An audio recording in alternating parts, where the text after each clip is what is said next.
porque eu já tenho falado durante todo o culto, conosco hoje é dia de ceia, muito mais ainda, quando nos lembra que o ato de cear é um compromisso do crente, né? É um compromisso que a gente tem com Deus, com Jesus Cristo, porque Ele mesmo instituiu, né? Muitas pessoas pensam que ceia é aquela coisa lá no fim do ano, né? No Natal, fazer ceia de Natal, não, aqui não é ceia, é banquete. Banquete e ceia tem diferença, né?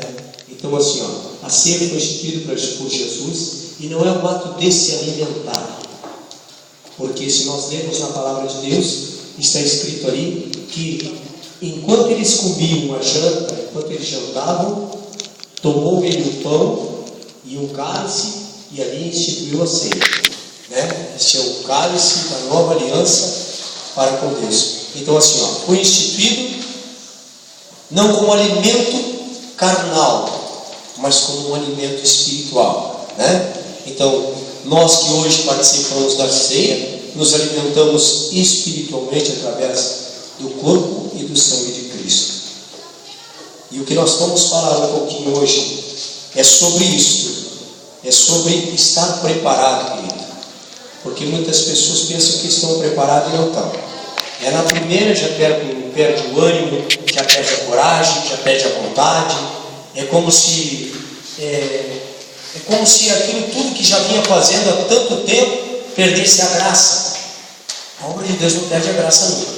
Mesmo quando não alcançamos o nosso objetivo, ainda assim somos vencedores, porque temos oportunidade de começar novamente. Temos oportunidade de recomeçar tudo de novo, se não deu certo daquela vez.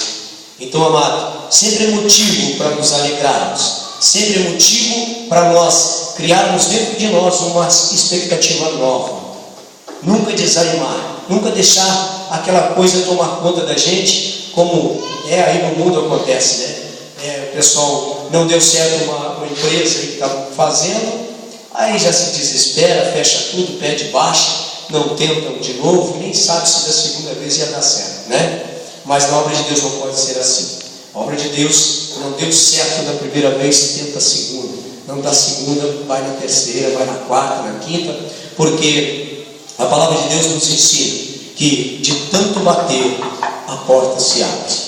Amém? A insistência é um modo, um meio que o crente tem de bater na porta daquilo que ele quer. Se você nesta noite tem algo que você almeja, algo que você queira, tanto na sua vida espiritual quanto na sua vida profissional, social, familiar, querido, não desista de bater na porta.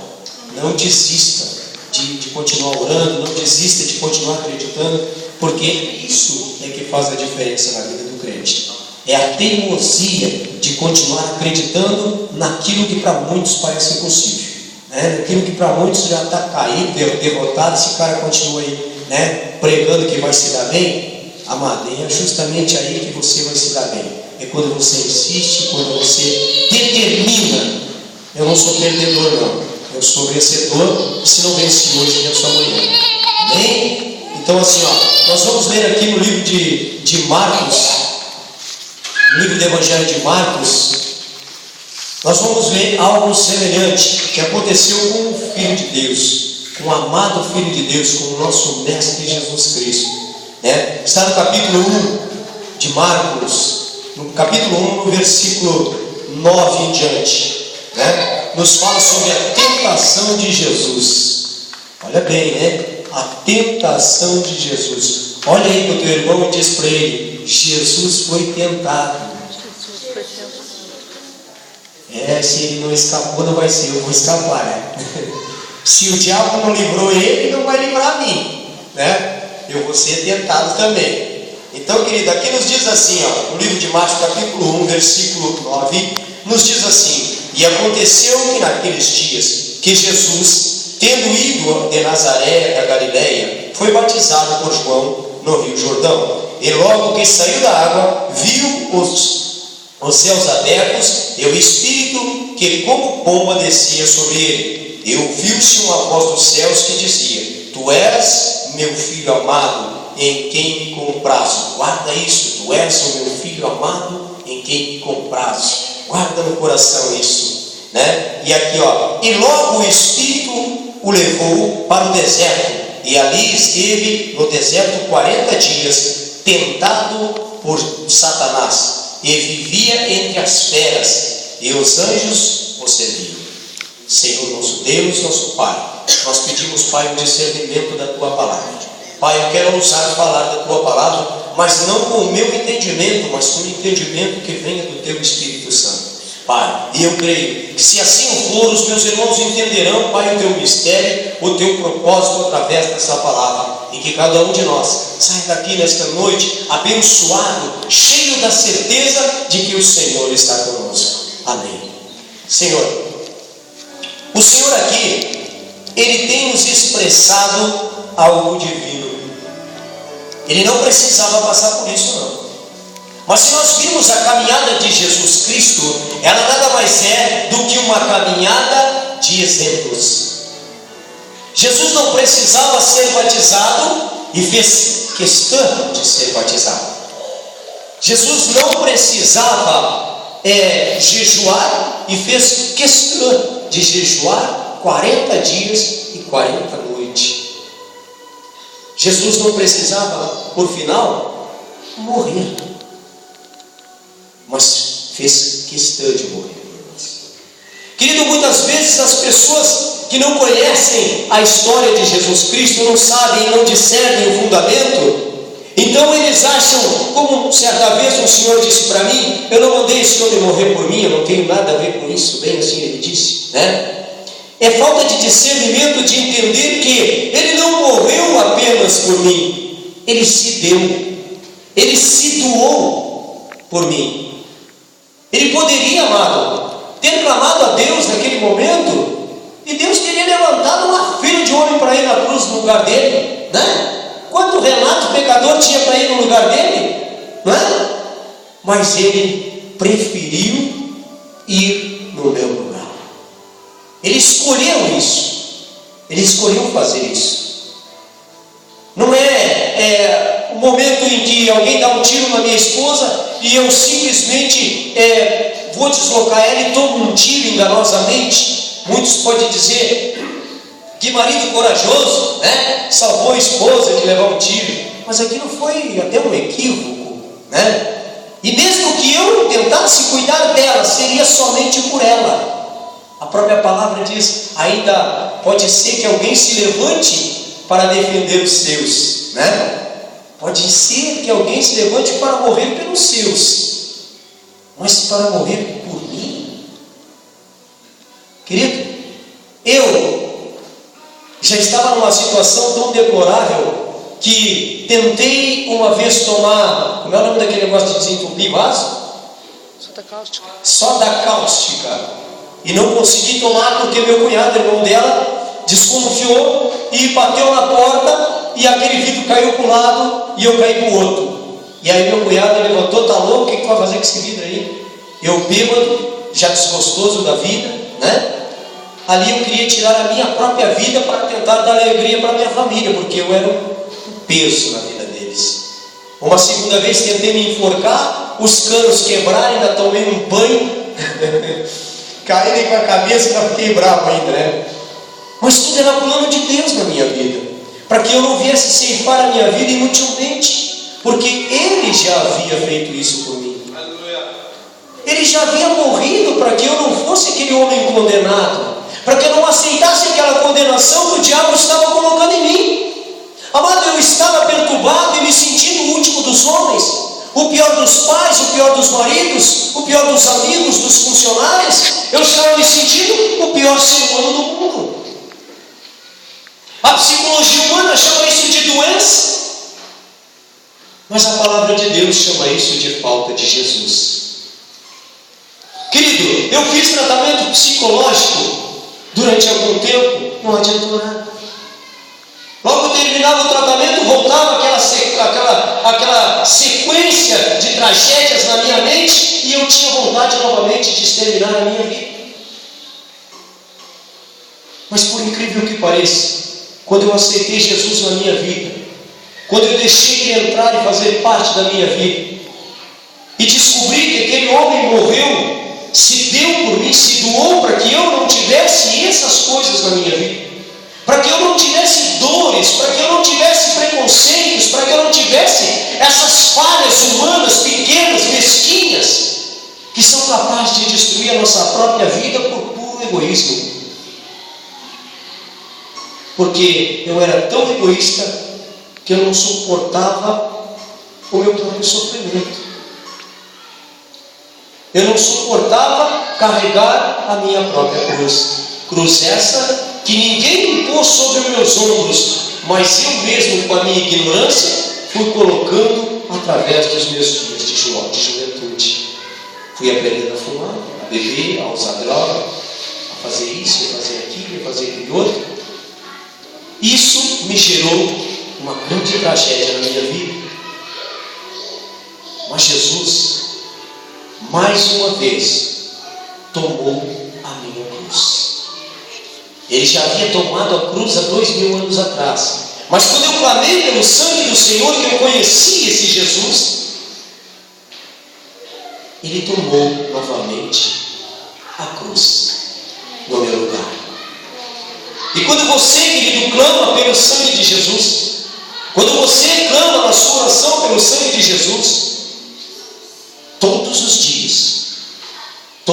dias, Ele toma a tua cruz novamente. Todos os dias. É uma sequência de carregar cruz que é interminável. Muitos dizem que a crucificação foi há 2000 anos atrás, mas eu vos digo, todavia, Cristo tem sido crucificado todos os dias, porque eu ainda sou pecador. Eu ainda cometo pecado. Eu ainda não estou purificado o suficiente para que Ele pare de ser crucificado. Todos os dias eu oro e digo: Senhor, perdoa-me porque falhei, ou com minha igreja, ou com meu pastor, ou com minha esposa, ou com meu filho, ou com minha nora, ou com um amigo, ou com este, ou com aquele, ou até mesmo comigo mesmo. E quando faço isso, mais uma vez, Jesus está sendo crucificado no meu lugar. Então, amado, a extensão de bondade de Deus não terminou lá há 2000 anos atrás. Ela continua, dia após dia, até que nós o vejamos face a face.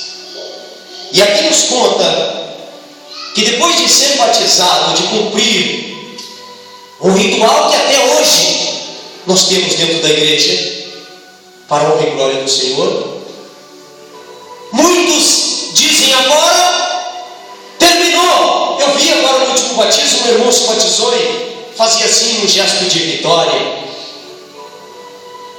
Mas querido, quando nós aceitamos Jesus, nos está sendo preparado um alvo para ser colocado em nosso pescoço, aleluia. Satanás começa a preparar um alvo. Você aceitou Jesus, ele bota esse alvo no seu pescoço. E aí você vai caminhando para o batismo. Agora esse alvo agora passa a ser o objetivo dele. Assim foi com Jesus. Quando ali ele consumou o ato do batismo, ele foi levado para o deserto. Mas vejam o que é mais importante em tudo isso. Quando ainda hoje eu estava no posto de gasolina abastecendo, e o jovem que me abasteceu o carro, eu disse: eu estou com uma dorzinha aqui, mas é da virança do tempo por causa da coluna, né? E ele num salto disse para mim: mas nós não podemos aceitar isso. E eu digo: opa, nós por quê? E ele logo se vê que o senhor é crente. Eu digo: amém, sou crente, sim. Por quê? E ele: porque eu também sou. Mas nós não podemos aceitar isso. Nós temos que fazer isso, fazer aquilo. Eu digo: opa, querido, só um pouquinho. Quem és tu para dizer o que pode e o que não pode para o Todo Soberano? Quem determina alguma coisa é Ele. Nós, com muita humildade, podemos vir em em jejum e oração, joelho cravado no chão, com o rosto colado, com a face colado no pó, que é da onde eu vim, nós podemos dizer a Ele: se possível, pela tua misericórdia, livra-me deste mal. Mas com muita humildade, querido, não gritando: eu não aceito, quem sou eu para aceitar ou deixar de aceitar? Eu digo: olha para Jesus, querido, olha para Jesus. Naquele dia em que foi confirmado para ele: amanhã tu serás crucificado, o Pai estava falando com ele lá no Getsemane, dizendo para ele: amanhã mesmo tu vais ser crucificado, meu filho, não tem escapatória para ti, amanhã tu vais ser crucificado. Ele se aterrorizou. A palavra de Deus diz que ele suou sangue, que ele estava no sofrimento até o mais profundo da sua alma, mas no entanto, querido, ele, com muita humildade, ele levantou seus olhos aos céus e disse: Pai, se possível, passa de mim esse cálice, todavia seja feita a tua vontade. Se ele teve a humildade de falar desse jeito com o Pai, quem sou eu para determinar o que Deus pode ou o que não pode fazer? Sendo ainda que esta dor na coluna não foi Ele que me deu, não nasci com ela, mas foi a minha desobediência, porque para ganhar um pouco mais de dinheiro, eu suportei peso que eu sabia que não poderia ter suportado, eu coloquei nos meus braços e nas minhas pernas peso que jamais eu poderia ter colocado. E a palavra de Deus me diz que a consequência do meu pecado é a morte. Então a consequência das minhas dores é o ato que eu cometi ontem, é o que eu fiz ontem de errado. Então, com muita misericórdia, querido, diga para Deus: perdoa-me. Te justifica em Cristo Jesus, e quem sabe Ele te livrará de todo mal. Então esse jovem olhou para mim, bateu no meu ombro e deu um sorriso. Eu digo: esse é o erro de muita gente, achar que pode dar ordem para Deus. Não tem como, não existe como. Posso bancar o valentão, sair gritando, eu ordeno, não ordeno nada, eu peço, com muita humildade eu peço: Senhor, peço em prol do meu irmão Luciano, eu tenho orado, peço que essa igreja ore pelo meu irmão Luciano, eu tenho chorado na presença de Deus, apresentado ao meu irmão. Senhor, dá a ele um vinho novo, se o Senhor puder dar a eles. Fosses tu quem fizesses ele, fosses tu quem o chamasse, és tu quem constitui ele dentro da tua casa, quem tem santificado. Senhor, não por ele ser digno ou não ser digno, porque essas coisas não sou eu quem julgo, mas simplesmente porque eu sei que tu amas ele. Então, aí Deus começa a operar na nossa vida, quando nós nos justificamos diante de Deus através de Cristo Jesus, com humildade. Mas as pessoas hoje, porque a Bíblia nos diz que nós somos chamados filhos de Deus. Eu sou filho do rei, vocês já ouviram isso? Eu sou filho do rei, ele é o dono do ouro da prata, e é esse aquele, é o pedita. Não é assim, querido. Não lança isso no rosto de Deus. Não faça isso. Jesus, amado, quando foi levado ao deserto, lá estava ele.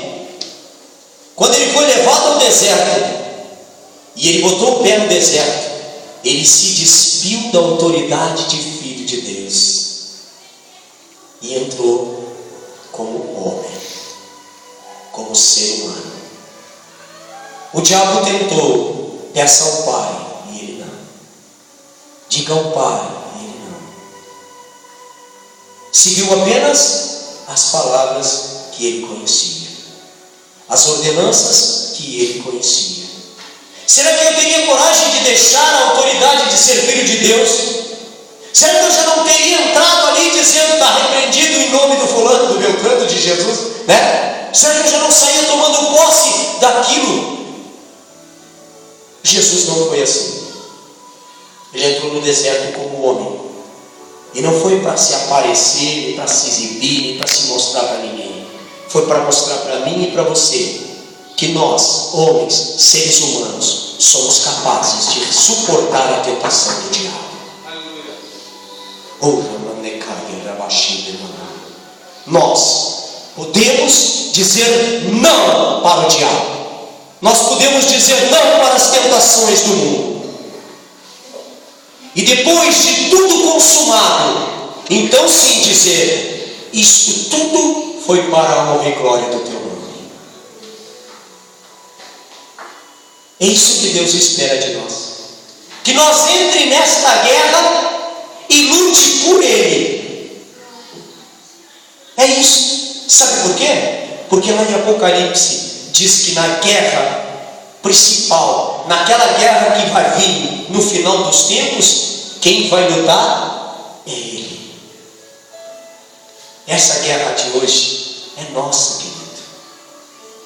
Essa guerra de sair, levar alimento nos hospitais, essa guerra de sair, bater nas portas e pregar o Evangelho, falar para as pessoas do nascimento, da morte e da nova vinda de Cristo. Bater no ombro de alguém que esteja triste. Às vezes na parada do ônibus a gente vê pessoas tristes. A gente sente, quem tem o Espírito Santo de Deus no coração, sente a presença da tristeza na vida das pessoas.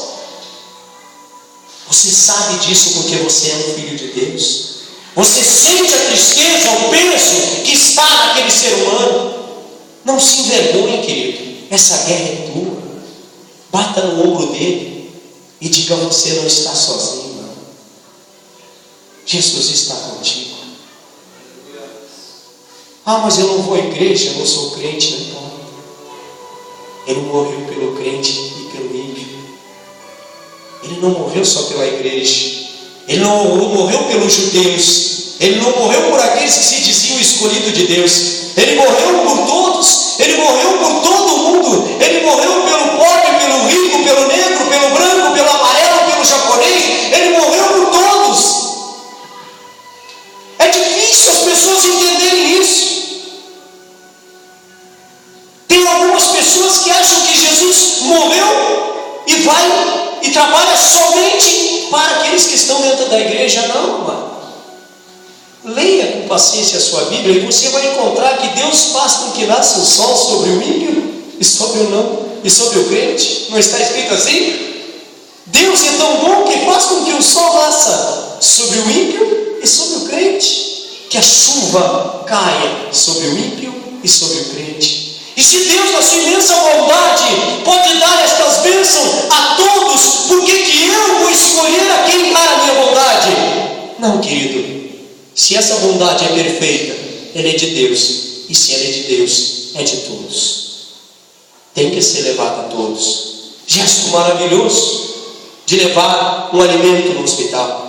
Gesto maravilhoso de bater no braço de alguém e dizer: tu está com um problema onde? Olha, eu estou com uma dor no pé e tal. Olha, tu sabe que Jesus pode curar isso aí? Pode. Jesus pode curar isso aí. Mas ainda ontem eu vi um filme em que um homem que estava exortando chegou para um demônio e disse para ele: eu não vou permitir que tu vá para o inferno. Eu vou te dar extrema-unção e tu vai para o céu. E o demônio não queria. Ele queria ir para o inferno. E ele começou a orar. E aquele demônio se revoltou e contou tudo que ele queria saber. E depois ele foi e disse assim: você é um tolo mesmo. Mal sabe você que só é aceito o perdão quando você pedir. Aleluia. Não adianta ninguém impor perdão sobre os outros. É só quando eu peço, quando você pede. Não adianta eu dizer: Senhor, perdoa os pecados do irmão Diego. Não adianta. O irmão Diego, ele tem que dizer: Pai, perdoa-me.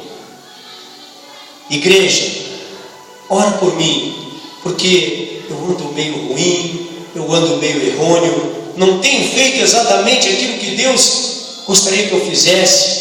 Ore por mim. O momento em que eu me arrependi, o momento em que eu pedi a remissão do meu pecado, então aí eu sou perdoado. Do contrário, não. Do contrário, fica difícil. É muito difícil. Para nós encerrarmos, querido, você que é mais velho dentro da igreja, muitas vezes orou por um filho, por um amigo, e nada acontecia na vida dele. Nada acontecia na vida dele. Mas o único dia em que ele manifestou um pouquinho de esperança de mudança, dali para frente você viu algo diferente nele. Sabe por quê? Porque partiu dele a vontade de mudar. E é isso que nós temos que ter paciência de esperar nas pessoas. Ainda hoje pela manhã, uma mãe, eu botando vidro e ela dizendo que o filho dela, que tem 16 anos, disse que pouco falta bater nela para tirar dinheiro para ir para o baile, beber e tal, né? E ela disse assim: eu já até disse para ele, tomara que essa praga case de uma vez, né? E vá se suma daqui da minha frente. Eu digo, não diga isso. Ah, mas como é que não dá para suportar? Eu digo, não diga isso. Ainda que o seu filho seja o pior dos filhos aos olhos dos homens, diga que ele é uma bênção. Ele é seu. Ele é seu. Diga, determine que ele é uma bênção. E ele se tornará uma bênção. Ah, mas não dá para suportar. Então a gente vê que as pessoas não têm paciência de esperar uma conversão. Não tem paciência mais de esperar. A conversão tem que ser assim. Eu preguei o evangelho para ela, tem que se converter hoje. Não é assim. Preguei o evangelho para ela, se ela não se converter hoje, prega amanhã de novo. E depois da manhã. E depois da manhã. E segue pregando o evangelho. Sabe por quê? Porque a conversão é obra do Espírito Santo de Deus. É Ele quem vai convencer alguém de alguma coisa. Nós só podemos falar, mais nada. Fale com convicção, fale com autoridade, fale com verdades, dê testemunho daquilo que Deus tem feito na sua vida, mas não espere que no mesmo momento aquela pessoa vá mudar de vida. Não, tendes paciência, tendes paciência. É muito difícil. Logo, o irmão de Ney deu pé quente, porque eu já vi de Porto Alegre, já tinha falado com a geladeira mesmo, né? Então eu já vi de Porto Alegre já semi-convertido, então deu pé quente. Mas juntos, eu e o irmão de Ney pregamos o evangelho em vários lugares, trabalhamos juntos em vários lugares, e nós vimos muita dificuldade de aceitação do evangelho de muitas pessoas. Mas nunca desistimos de nenhuma delas. Até hoje eu continuo orando por todas elas. E sei que na hora certa, no dia certo, Deus chamará todas elas de volta. Eu não trabalhei em vão, e a palavra do Senhor não volta vazia. Vamos nos colocar de pé.